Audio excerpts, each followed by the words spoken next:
It's incredibly tough, but we always knew that. Months and months ago we knew it would be a very tough rehearsal process.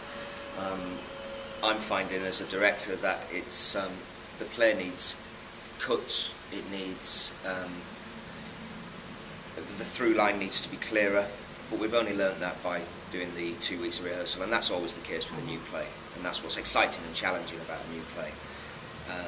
Yeah, but we're getting there, and it's just the two of us, so that feels like at least we've got each other.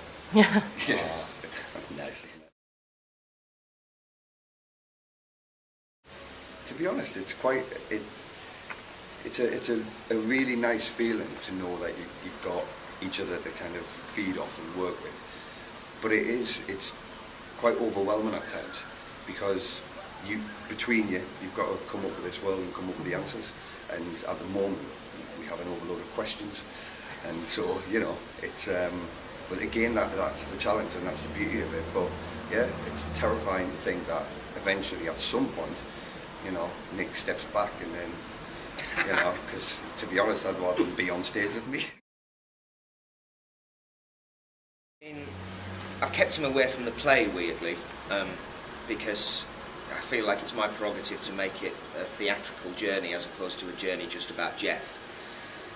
So I've tried to kind of depersonalise it slightly and make it about Craig, actually. And but what we have been doing in rehearsals is loads of physical work, which involves from wrestling to boxing to meditation. I mean, it's been incredible, and Jeff's obviously a brilliant teacher as well as an incredible mind.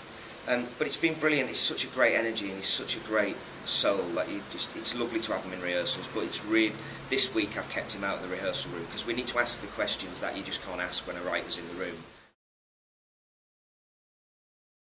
You too.